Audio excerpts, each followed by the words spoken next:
My sister stole my fiance for his potential years later. She lost everything she took. She married the man. She betrayed me, but while their life fell apart, I built the future she always thought should have been hers.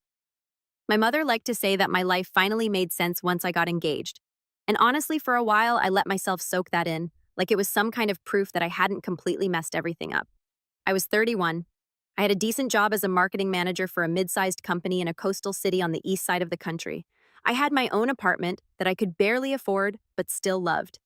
And I had a fiancé who looked good in pictures and said all the right things in front of my parents. On paper, it really did look like I had checked all the adult boxes in the right order. And my mother clung to that like it was her personal achievement. I met him at a charity event, one of those slightly pretentious local galas where people drink sparkling water in thin glasses and pretend they are changing the world by posing for photos. A friend from college had invited me saying there would be good networking and decent food, and I believed her because I was tired of microwaving frozen dinners and scrolling through a social media app in my sweatpants. He was a consultant, the kind of person who says strategy every 3 sentences and somehow makes it sound impressive instead of empty. He smiled at me like he was genuinely listening when I talked about campaigns and client expectations, which in hindsight should not have felt as special as it did. But there I was anyway, hooked on basic emotional competence in a suit. We started seeing each other after that night slowly at first, then in this steady rhythm that made my mother sigh in relief every time she heard his name. Weekends away in little rented cabins, dinners in quiet restaurants where they folded the cloth napkins like origami, walks by the water when the weather behaved. I brought him home to meet my parents 4 months in, and my mother practically staged a parade in the kitchen, throwing together appetizers and acting like she was going to be interviewed about it later. My father shook his hand and nodded in that approving way that means, "You look like someone who will not embarrass me at dinner." My sister showed up late that night because of course she did. She was 2 years younger than me and had this lifelong talent for spinning everything into a competition that I never remember signing up for. Growing up, if I got good grades, she suddenly had to get better ones. If I joined a club, she joined something more impressive. If I brought home a boyfriend, she turned into this hyper-friendly version of herself who laughed too hard at his jokes and casually mentioned her achievements like they were background noise. It was never open warfare, just this constant low-level tension like static in the air. When she walked into the living room and saw my fiancé sitting on the couch next to me, she turned on that bright performative smile she uses when she wants to be unforgettable. She hugged me, hugged him, complimented his shirt, and settled into the chair across from us, with her legs crossed at the knee like she was posing for a magazine. She touched his arm when she laughed at something he said the way she always did with men she wanted to charm. And I remember telling myself it was just her usual behavior, that I was not going to start this new phase of my life by falling into old paranoia. I decided to trust both of them, because what else was I supposed to do 16 months after that charity event he proposed? He rented a private room in a restaurant with a view of the water, the kind of place my parents would probably talk about for the next 10 years, and he went all in. There was the ring bigger than I ever thought I would wear, the speech about building a future together, and the little applause from the staff who had clearly been warned in advance. My mother cried when I called her. My father said he was proud of me like I had completed some degree. My mother immediately went into planning mode, pulling out notebooks that I swear she had been hiding for this exact moment, talking about flowers and colors and guest lists like she had been rehearsing for years. And then there was the question of the maid of honor. It sounds stupid now, but I honestly thought asking my sister would be some kind of olive branch. We had never been close in the way people imagine sisters to be. We were not the borrow each other's clothes and cry over boys together type. We were more share a hallway, tolerate each other, and avoid starting fights at family gatherings type. Still, I thought we had grown past the worst of it. We were adults, we had jobs, we had bills. Surely life had knocked some of that teen rivalry out of us. So I asked her. I stood in my parents' kitchen with a little box that had a cheap bracelet and a card that said something cheesy about standing by my side. And I watched her open it.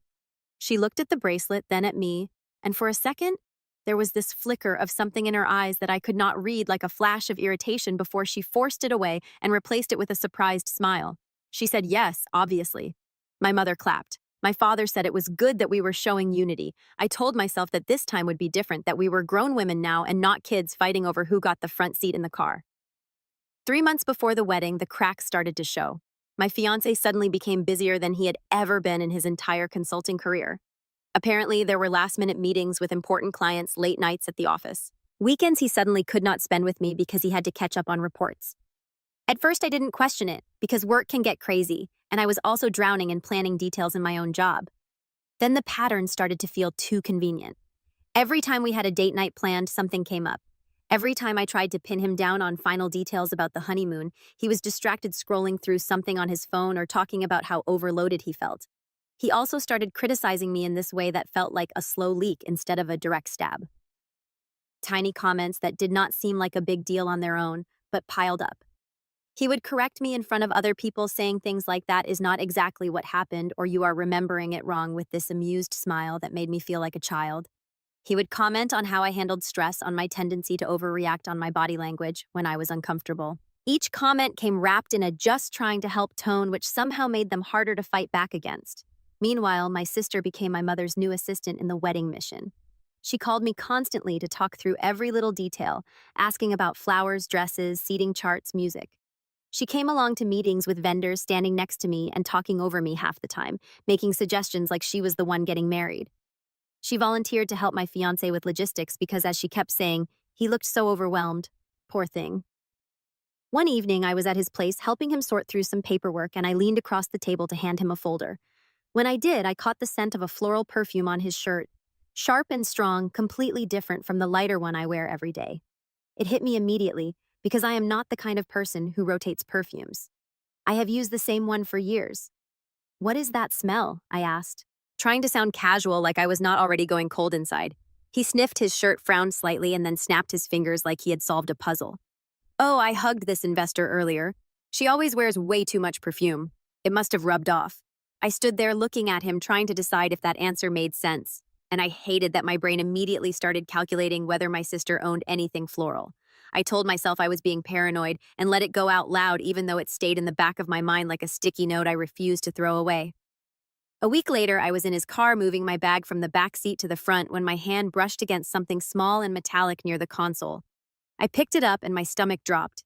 It was an earring, silver simple, and very familiar because I had watched my sister wear that exact pair at family dinners more times than I wanted to admit. I held it up. "Whose is this?" He barely looked at it and said too quickly, "Your sister's. Her car was in the shop last week, remember? I gave her a ride to a store." The next day, I casually asked my sister about it while we sat at my parents' dining table, pretending to be close. I mentioned the ride, the earring, the whole thing, making it sound like small talk. She did not blink. "Oh yeah," she said in the exact same tone he had used. "My car was acting up. He gave me a ride to a store. My earring must have fallen off." The phrasing was so similar it felt rehearsed, like they had compared notes. You know that feeling when you realize something is wrong, but you are not ready to admit it out loud, even to yourself. That was me. I slept less, ate less, and spent my nights staring at the ceiling, thinking about every interaction they had ever had in front of me. My therapist, who I finally dragged myself back to, used words like hypervigilance and trauma response, and I nodded while thinking, yeah, or maybe everyone is lying to me. I lost weight without trying. 7 pounds in 3 weeks. Food tasted like cardboard. Coffee kept my body moving but did nothing for my brain. My boss told me I looked tired in that way people use when they want to say you look terrible without sounding rude. I told everyone I was just stressed because of the wedding, and they nodded like that explained everything. The night everything snapped, I was staying at my parents' house after a family gathering because it was late, and my father insisted it was safer. My fiancé had said he would spend the night there too and leave early for a meeting in the morning. We went to bed in the same room I had decorated as a teenager, which already felt wrong, like mixing two different lives that were not supposed to collide. Somewhere around 3 o'clock in the morning, I woke up and reached for him. My hand hit an empty mattress. The bathroom light was off. The house was quiet. At first, I told myself he was in the kitchen getting water, but the longer I lay there in the dark, the more my chest tightened. I got up, opened the door, and listened. I heard low voices down the hall, a murmur I could not quite make out. I followed the sound barefoot on the familiar hallway, my heart pounding so hard I could feel it in my throat. The door to the guest room was slightly open, just enough to catch light and shadows. I heard his voice, low, soothing, and then my sister's voice, this whispery tone she uses when she wants to sound gentle. He said something about needing to get up early, about sleeping separately so he would not wake me. She laughed softly. You know those moments when your body moves before your brain decides anything? I pushed the door open. There they were. My fiancé sitting on the edge of the bed, my sister leaning in too close, her hand on his shoulder, their faces inches apart. They jumped like guilty teenagers caught by a parent, which is funny because technically I was the one being treated like a child in that house. My sister stared at me, eyes wide, then rolled them like I was being dramatic. We were just talking, she said. I did not say anything. I just looked at him. He stood up, hands raised like that would make him innocent. We could not sleep, he said. We were just talking about the wedding. I did not want to wake you. Something in me shut down. I turned around, went back to my childhood bedroom and locked the door. I did not sleep again that night. I stared at the wall until the sun came up. And by morning, I had convinced myself that maybe I was overreacting, that it had just looked worse than it was, that I was tired and anxious and reading into things. Yes, I know how that sounds. You do not have to yell at me. I am yelling at myself now, a few days later. I decided to surprise him at his office with lunch because apparently I was still trying to be the kind of fiancé who brings sandwiches to stressed men and button-downs. I picked up his favorite order from a little shop near his building and went over on my lunch break. When I got there, his assistant looked nervous the second she saw me. She smiled too quickly and told me he was in a very important meeting and probably would not be available for a while.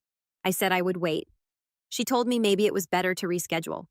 It was weird enough that I almost left, but stubbornness is a powerful force when you are trying to convince yourself you are in control.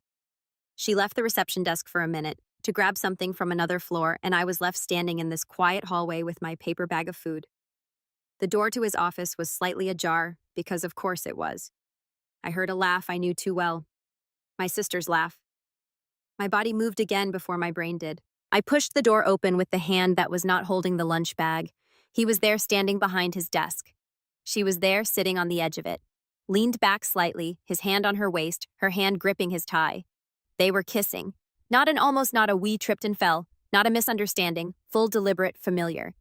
I stood there holding a bag of sandwiches like an idiot, and for a second nobody moved. Then she pulled back, wiped her mouth with the back of her hand, and actually had the nerve to look annoyed that I had interrupted. Okay, I said. I do not even know why that was the first word out of my mouth, but there it was hanging in the air like a broken piece of glass.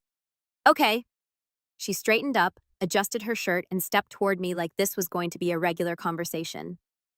You, clears throat, we're going to find out anyway, she said. Honestly, it is better this way. He started with, listen, Kendra, it is not what you think, which was so ridiculously insulting that I laughed. Actually laughed. The kind of laugh you let out when your brain short-circuits and decides that this is not reality anymore. Not what I think, I repeated. You are kissing my sister in your office during work hours while I am on my lunch break bringing you food. How exactly am I supposed to interpret that? My sister stepped in like she was proud to take center stage. We have been seeing each other for a while, she said. Since before the engagement party, feelings just changed. 5 months, he said, like he could not stop himself from providing a detail that no one had asked for. It has been 5 months. 5 months. That meant while I was trying on dresses, while my mother was picking out centerpieces, while I was pretending that the floral perfume and the earring were coincidences, while my therapist was telling me to trust my gut, I felt the floor under my feet, the weight of the bag in my hand, the pressure in my chest. I felt my face burning, my throat closing, tears already gathering, even though I did not want to cry in front of them. I am leaving, I said. My voice sounded flat and far away like it belonged to someone else. Do not come after me. Do not call me. Do not text me. He started to move around the desk, saying my name, reaching out, and I stepped back like his hands were on fire. My sister opened her mouth like she was going to explain something, like there was any explanation that would make this less disgusting, and I just shook my head. I walked out down the hallway, pasted the assistant who had clearly known something and could not meet my eyes. I made it to the parking lot before everything caught up to me. I leaned against my car and finally broke. Full body sobbing. The kind where you cannot breathe and your vision tunnels and you are half convinced you might actually pass out. I dropped the bag of food. It burst open on the pavement and part of my brain clocked that hot sauce was spreading across the asphalt like blood in a bad movie. I do not know how long I stayed there. Long enough for my phone to buzz with calls I ignored. Long enough for a stranger to ask if I was okay, and for me to say yes when I definitely was not. Eventually, I climbed into the car, locked the doors, and just sat there. I typed a text to my sister that was basically a multi-paragraph nuclear bomb detailing every dirty thing I was thinking, listing every act of betrayal, every moment I had given her the benefit of the doubt. Then I deleted it. Typed another one, shorter but still lethal. Deleted that too. I must have written and erased messages a dozen times, my thumb hovering over send like a trigger I could not quite pull. Yes, I regret not sending at least one of them. The anger would have loved the release. The guilt would have eaten me alive after. It was a lose-lose situation. By the time I drove back to my apartment, I was drained and numb. I went straight to the bathroom, turned on the shower, and sat on the floor under the spray in my clothes like some cliché drama character. But I did not care. I stayed there until the water turned cold and my skin wrinkled. And then I dragged myself out and collapsed on the bathroom mat. That is where my parents found me. My mother had been calling nonstop. When I did not answer, she apparently decided to track me down because she and my father showed up with their spare key. They opened the door, called my name, and then my mother screamed when she saw me curled up on the floor, soaked with mascara, smeared down my cheeks. She thought something terrible had happened. She was right, just not in the way she imagined. They wrapped me in towels and sat me on the couch. It took me a while to get the words out, but eventually I told them. I described the office, the kiss, the timeline, the 5 months. My father's face went red. That deep, dangerous shade you see right before someone explodes. My mother kept saying, "No, no, that is not possible." Because denial is apparently hereditary in our family. My father swore he was going to go and take care of it, which I think was his way of saying he wanted to punch my ex-fiancé. And honestly, I was not totally against the idea in that moment, but my mother grabbed his arm and told him that getting arrested would not help the situation. She shifted into practical mode, the one she uses when someone is sick or there is a crisis. She called vendors, canceled bookings, started making lists. She was weirdly efficient while I sat there shaking. The ring went back the next day. I did not hand it to him in person. I put it in a little box, wrote a short note that said, "We are done," and left it with the doorman at his building. He called me 7 times that day. I let every call go to voicemail, then deleted them without listening. The fallout in our social circle was exactly what you would expect from people who love drama but hate responsibility.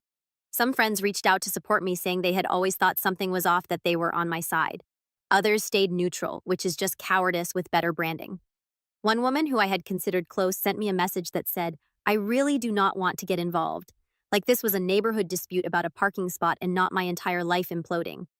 The worst part was finding out how many people had noticed things between my sister and my ex and decided not to tell me.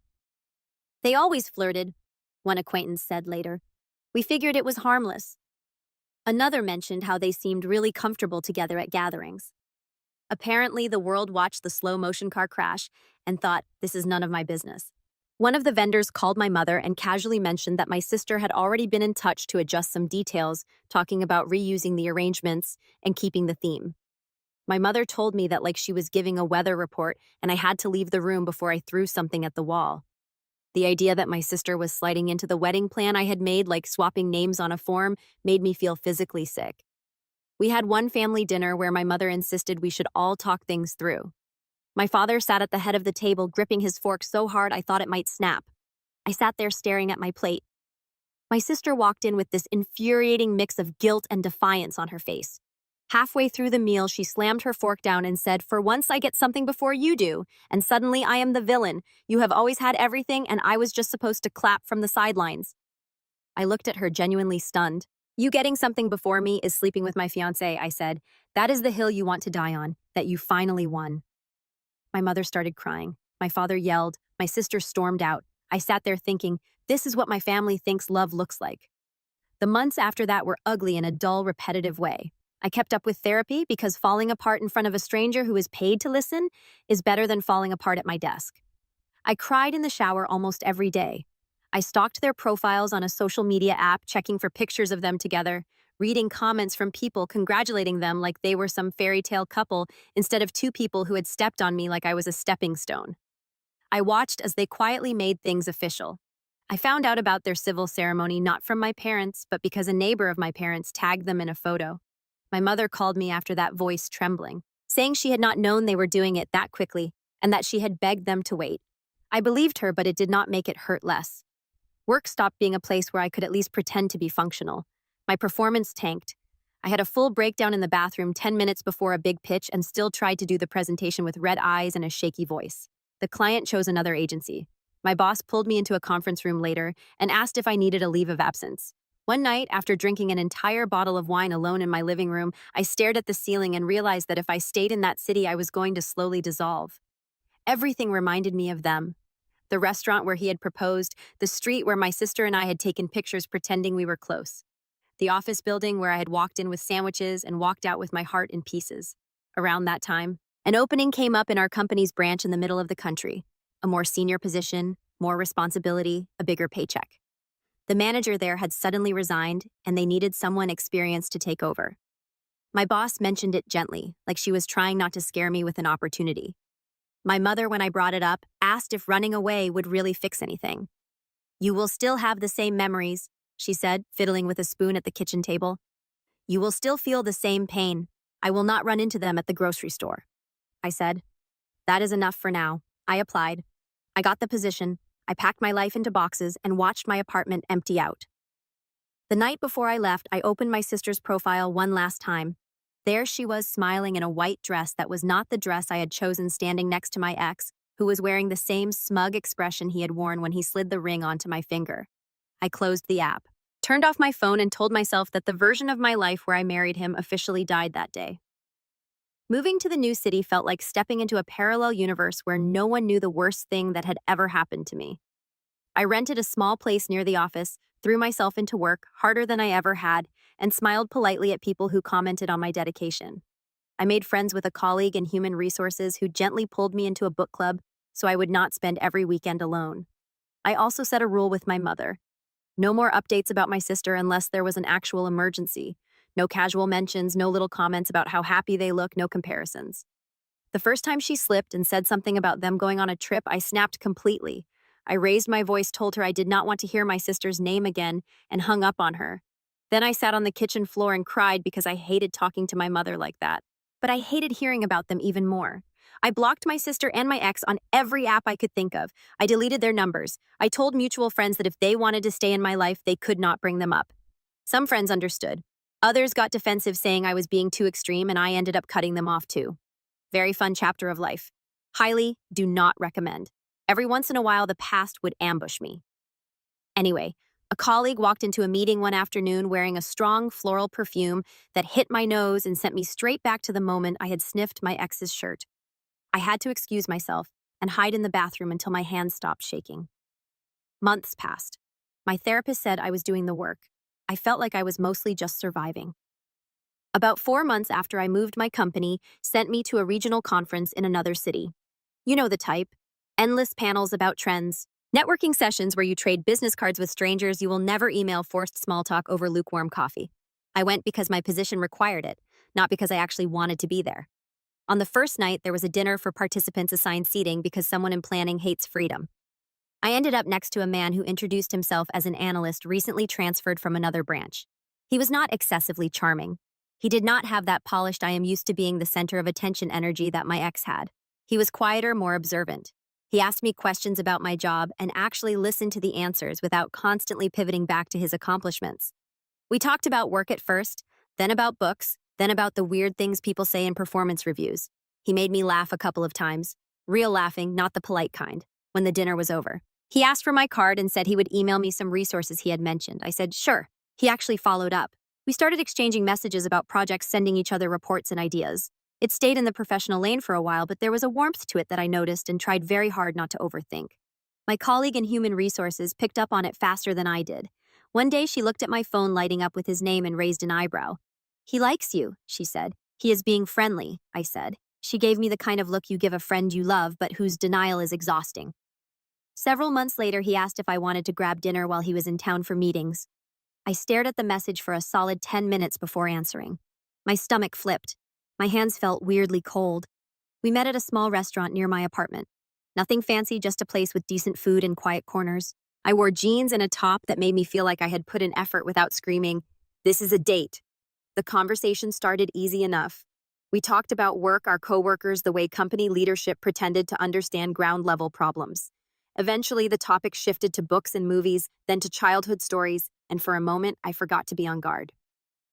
Then he asked a completely harmless question about whether I had always lived on the east side before moving to the middle of the country. It was innocent. He did not know what he was poking. I felt it like a wave. The room tilted. My chest tightened. My hands started shaking under the table. I grabbed my water and could not get it to my mouth without the glass clinking against my teeth. "Hey," he said, noticing immediately. "Are you okay?" I tried to say yes, but the word got stuck. My throat closed up and suddenly I was gasping. Full panic attack in public, my vision tunneled, my ears rang, and I could hear myself making these embarrassing sounds that did not even feel human. He did not freak out. That is what I remember most. He did not make a scene, did not rush me, did not pepper me with questions. He just leaned in, kept his voice low and calm, and said, "Breathe with me. Okay, in, out, just focus on the sound of my voice." He counted breaths quietly until mine started to steady. He asked if I wanted to leave, and I nodded. He paid the check without making me feel guilty, walked me to my car, and asked if I felt safe to drive home. I said yes, even though I still felt like a wrung-out towel.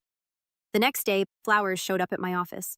Not a cliché romantic bouquet, just a small arrangement with a note that said, "No pressure. I hope you're okay." I spent several hours staring at that note before I called him that night. When he picked up, I blurted out the story about my ex and my sister. I told him everything from the perfume to the earring to the office kiss to the wedding that never happened. I cried while I talked. I apologized for crying. I apologized for apologizing. He listened.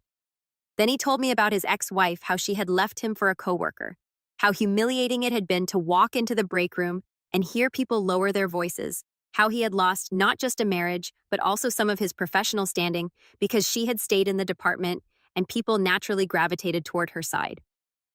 There was this weird, horrible comfort in knowing that someone else understood being chosen last in a competition you did not know you were in. Things between us grew slowly after that. He did not push, he did not flood my phone with messages, but he stayed consistent. He checked in, he respected boundaries I did not even know how to articulate yet. When he introduced me to his sister on a video call, he did it casually like it was not some big audition. And she was friendly without interrogating me. Of course, because nothing can ever be simple. There was one day when he disappeared. Not literally, obviously, but he stopped responding to messages. Hours passed. I went from mildly annoyed to spiraling. My brain replayed the worst day of my life, convinced history was repeating itself. When he finally called that night, he sounded exhausted. His mother had been rushed to the hospital in another city, and he had gotten on the first flight out. His phone had died, and he had not thought to borrow a charger in the chaos. I told him that disappearing without a word, even for a good reason, hit a nerve for me, that it made me feel like the ground had been yanked out from under me again. I expected him to tell me I was being dramatic. Instead, he apologized sincerely. He did not get defensive. He said he understood and that he would do better about communicating in emergencies. We kept going. A year after I moved, I got promoted to director. A real one, not just in my email signature. It was the kind of thing younger me would have screamed about on the phone to my mother, but older me just took a deep breath and sat with the complicated mix of pride and grief. My circle slowly expanded. I met people through community events, through my colleague in human resources, through my partner. We built a life that did not revolve around my past. My parents came to visit once. My mother walked through my small, neat place and tried not to comment on how far it was from the ocean. She asked about my partner. She liked him. My father seemed relieved that he was calm and grounded, not flashy. But my sister's shadow still hung over any conversation about family. My mother slipped sometimes talking about how your sister and her husband bought a big house or how they went on this beautiful trip, and each time I cut her off. I did not want the updates. She eventually learned. Then came the weekend trip that changed everything again. My partner suggested we get away for a couple of days to a small town known for its vineyards and quiet streets. We drove out, stayed in a cozy inn, went to tastings, pretended we knew anything about notes and finishes. On the second night, we were sitting under string lights in a garden, and he looked more nervous than I had ever seen him. He pulled out a ring. I felt every muscle in my body tense. For a split second, I was back in that private room with a view of the water and a man who had promised me forever with one hand while texting my sister with the other. Then I breathed, looked at the man in front of me. He was not my ex. He was the one who had held my hand through panic attacks, who had listened to my ugly stories, who had apologized when he messed up instead of turning it around on me. He asked if I wanted to marry him, and for the first time the word yes felt like something I was choosing, not something I was performing. We had a small wedding, 30 people. Our co-workers who had become real friends, his sister, my parents.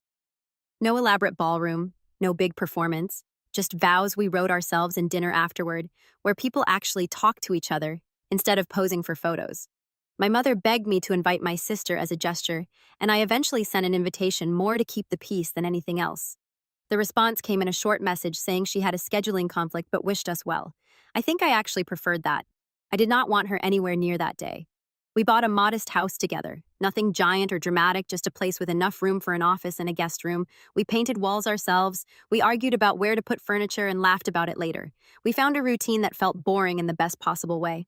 Months into the marriage, during a dinner with some colleagues of his, Someone mentioned an old account that had been the subject of a brutal competition in the industry years ago.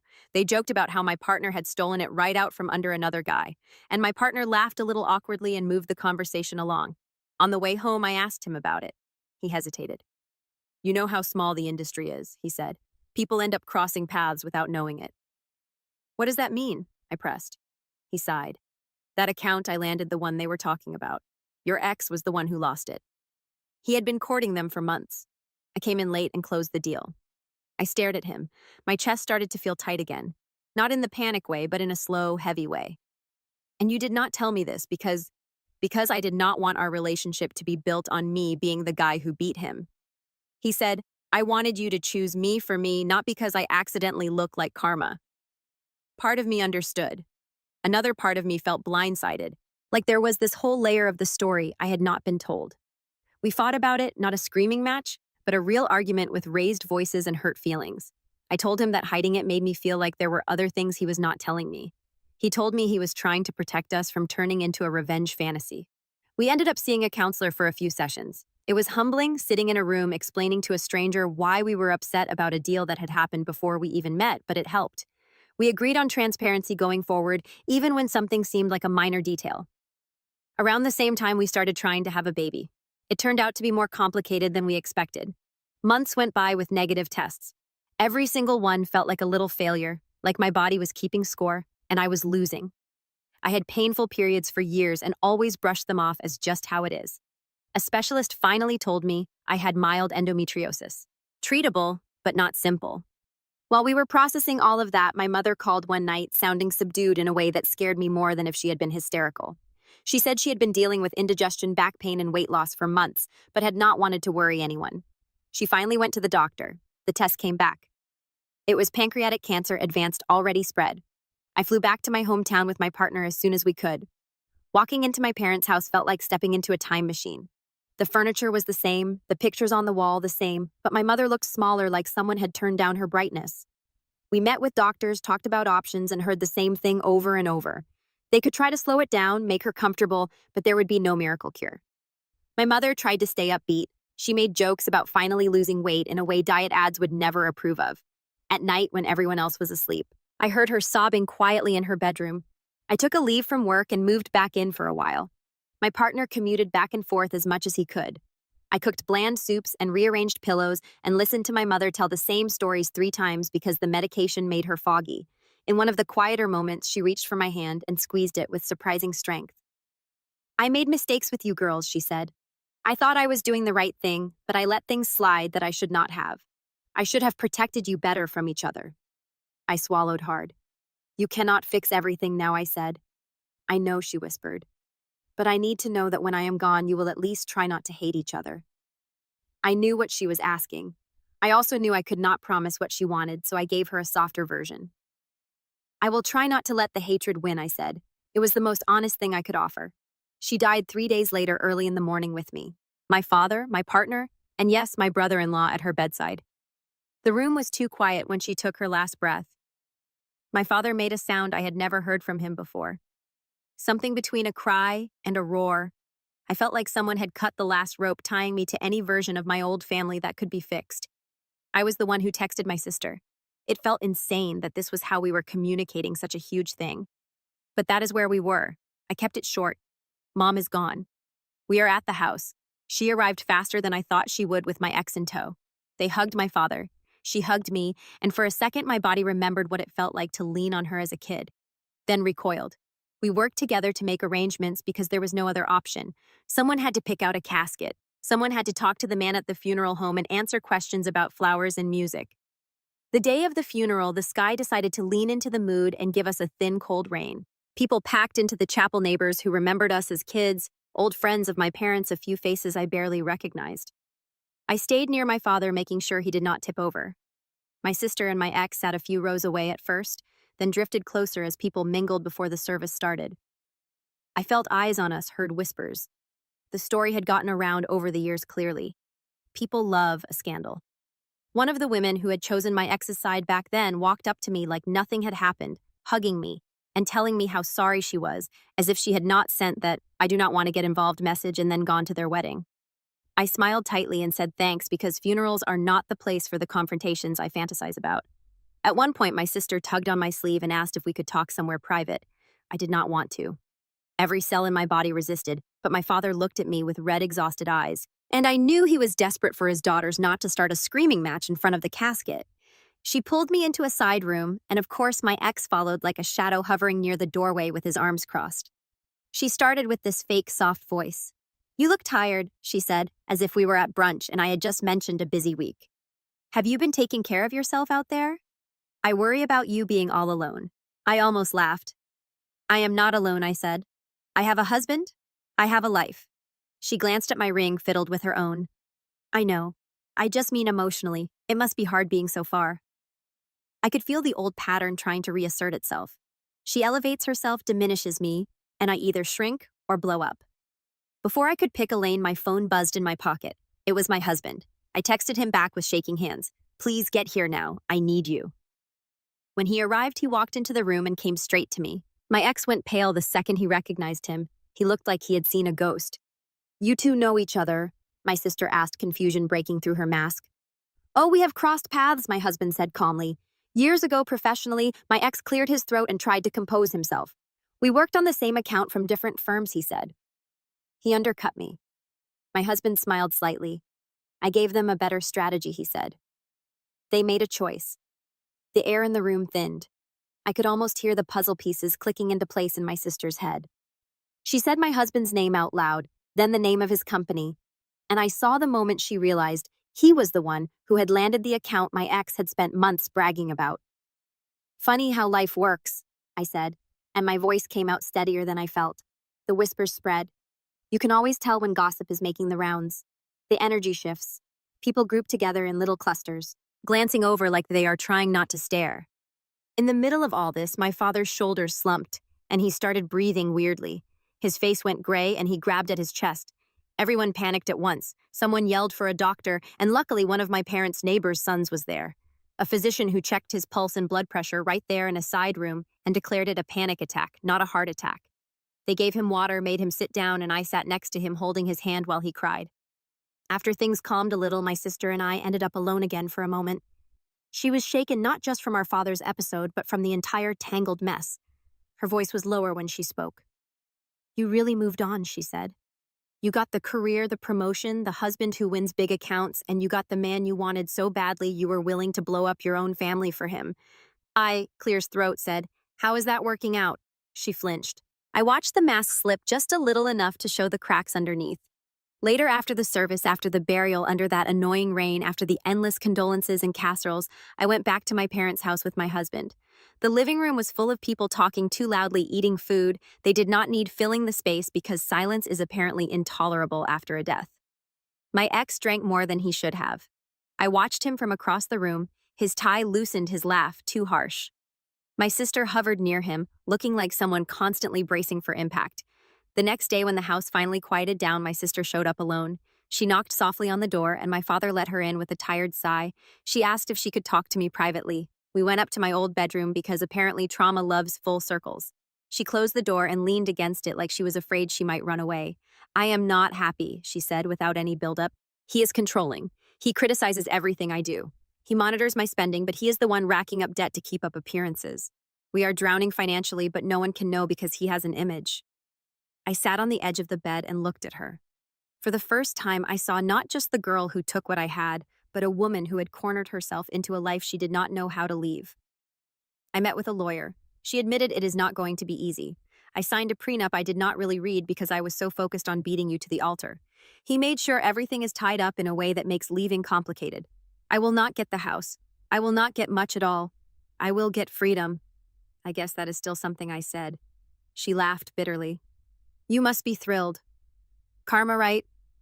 I looked at her in silence for a few seconds, just taking in the mess she had walked herself into. Then I answered, my voice calm and colder than I expected. "You know what, I am not thrilled, but I'm also not sad for you. You made your choice knowing exactly what it would cost. You destroyed our family, humiliated me, and took him knowing he was trash. Now you want sympathy from me." She opened her mouth to say something, but I lifted my hand to stop her. "I spent months thinking I owed you something," I said. "That may be because we share blood, I had to find a way to forgive you, but I do not. You do not get my forgiveness. You do not get my pity. You get what you earned, absolutely nothing from me. She started to cry quiet at first. Then, with those ragged little sobs she used to fake as a kid to get our parents' attention. I did not move. I just watched her completely done. I need to go help our father, I said, finally standing up. You should probably leave before this gets uglier. She wiped her face with the back of her hand. So that is it, she asked. You are just done with me. I was done with you the second I walked into that office and saw you on his desk. And I said, I just did not admit it to myself until now. Mom wanted us to try not to hate each other. I tried, but trying does not mean I have to let you back into my life. I walked out of the room without looking back. I heard her sobbing behind me, but I did not stop. In the days that followed, we handled the logistics of the funeral like coworkers on a project we both hated. Short-clipped messages about schedules, flowers, and paperwork. Everything went through our father. We were never alone in the same room again. I went back to my life in the middle of the country a few days later carrying a little box of my mother's things and a surprisingly clear sense of closure. Grief for her anger that would probably never fully burn out, something almost like pity for my sister. A few weeks after I returned, right around the time my husband and I were seriously considering starting medical procedures for fertility, I missed a period. I did not think much of it at first because stress had been playing ping pong with my cycle for months. Then I missed another. I took a test in the bathroom, staring at the little window like it was going to personally insult me. It came back positive. I sat on the floor and laughed, then cried, then laughed again, because apparently my body had decided that between funerals and possible divorce drama and unresolved childhood wounds, this was the moment to finally cooperate. Telling my husband was one of the purest pockets of joy I have ever experienced. For a moment, it was just us in our house with this tiny piece of good news floating between us like a fragile bubble. I told my father next. He cried in a good way this time, saying that my mother would have loved to see it. I did not tell my sister. Not a message, not through my father, not at all. She did not get to be part of this. A few weeks later, my father mentioned he had accidentally let it slip during a phone call with her. She had apparently asked how I was doing, and he said, "Oh, you know, excited about becoming a grandmother." There was a long silence on her end. She sent me a message later that day, just congratulations. I am happy for you. I read it, felt nothing, and deleted it without responding. I did not block her.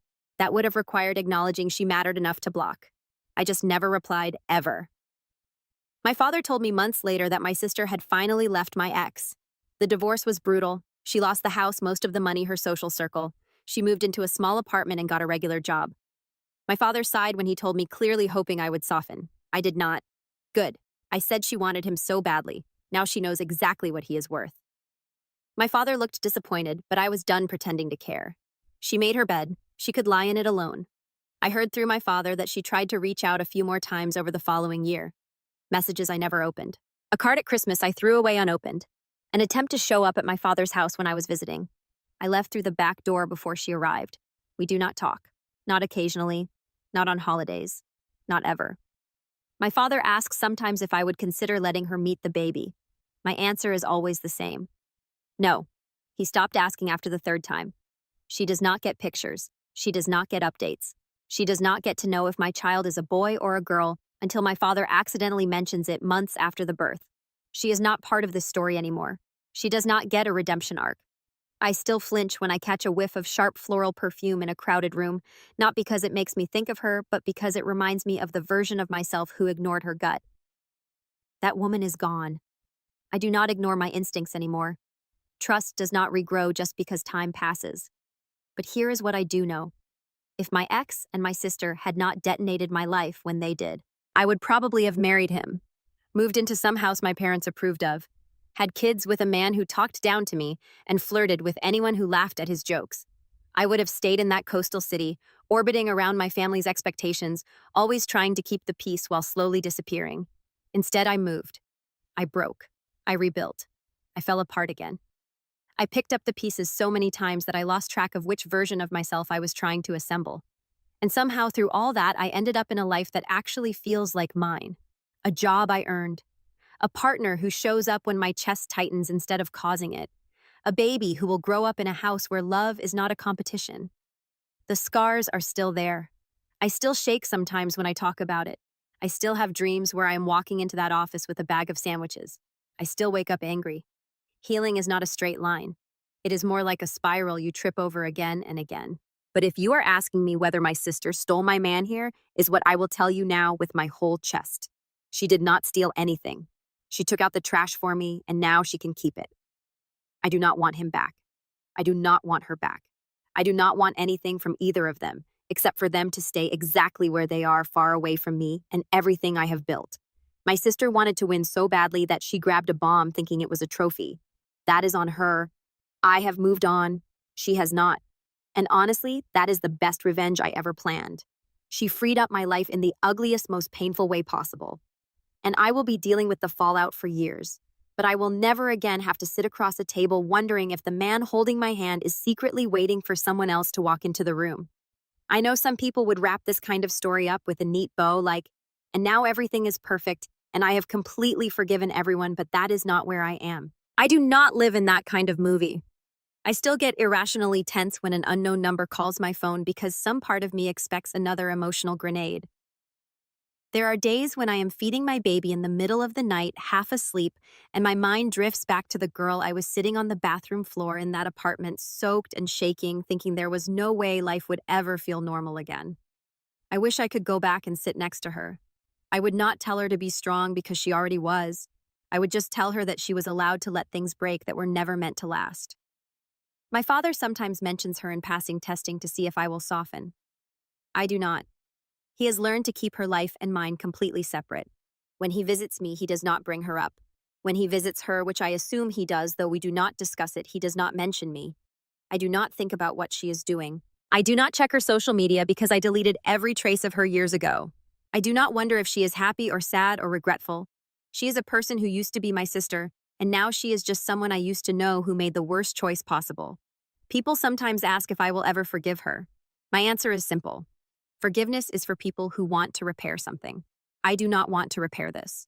I want it to stay exactly where it is, dead and buried with the version of my life she destroyed.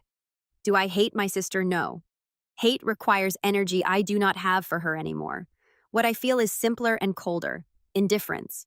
She is out there somewhere living with the consequences of her choices, and I am here living with mine. The difference is, my choices led me to a life I actually want. Hers led her to a small apartment and a man who treats her like garbage. I did not cause that. She did, and I have zero obligation to care. My father asks about her more often lately, probably scared that if he dies, we will drift apart completely. I tell him the truth. If something happens to you, I will handle whatever needs to be handled. But I will not have a relationship with her. We will communicate through lawyers if necessary. That is it. He looks sad when I say it, but he does not argue. He knows me well enough to know I mean it.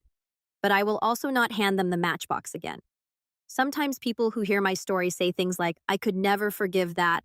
Or on the other extreme, family is family. You have to move past it. Oh. I think both sides are missing the point.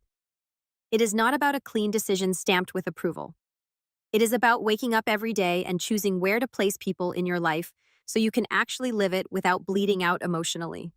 There's a version of my life where I stayed angry forever, where every new good thing was immediately overshadowed by thoughts of how they ruined everything. That version of me would be stuck in the past, replaying the office scene on loop until it replaced everything else. I flirted with that version for a while.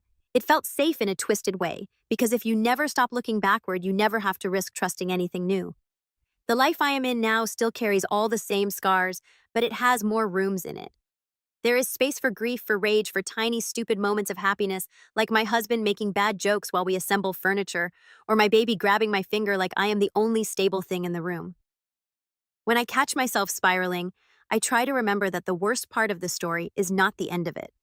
The worst part is just the part that tried the hardest to convince me that it was all I would ever be. I am not the woman abandoned at an office door holding a bag of food anymore. I am not the woman crying under cold shower water, waiting for someone to rescue me from my own bathroom. I am the woman who moved, who took the promotion, who cried in a restaurant in front of a man who did not run away. I am the woman who said yes a second time, knowing exactly how wrong it could go, and still choosing to open that door. I am the woman who told her sister to her face that some things cannot be undone even if you regret them later. If you want a moral, I do not really have one. This is not a story about karma neatly sorting everyone into boxes. My sister is still out there rebuilding her life in that small apartment, My ex is probably still trying to impress people at networking events, pretending his life did not crack down the middle. My father is learning to live without my mother wandering from room to room in that house that holds too many memories. I am here in my own house in the middle of the country, learning how to hold joy and pain in the same day without feeling like a fraud. What I can tell you is this. If someone shows you that they are willing to climb over you to reach what they want, believe them. Do not wait for them to suddenly grow a conscience in the exact moment you need them to choose you. And if your own family cheers them on while you are bleeding, you are allowed to step back. You are allowed to build a life without inviting them to sit in the front row. People love to say blood is thicker than water, like it is a spell that solves everything. They forget that you can drown in both. I am not interested in drowning for anyone anymore. I will visit the shore, I will wave, I will check in, but my home is on land. I chose myself. In a life I built from the pieces they thought were useless. So no, I do not send my sister anything at all. No long messages about forgiveness, no carefully worded updates, no attempts to make her feel better about what she did. The block between us is not temporary, it is the foundation I built my new life on. For now. The fact that I can go entire days without thinking about her feels like enough. Maybe one day I will go months, maybe years. Maybe I will never think of her at all unless someone says her name out loud. Honestly, that sounds perfect to me. Right now, I am busy learning how to live in a house where no one is competing with me for a spotlight that never should have existed in the first place. I am busy loving a child who will grow up hearing that love does not require stepping on anyone to feel real. I am busy being grateful in a quiet, stubborn way that the worst night of my life did not get the final.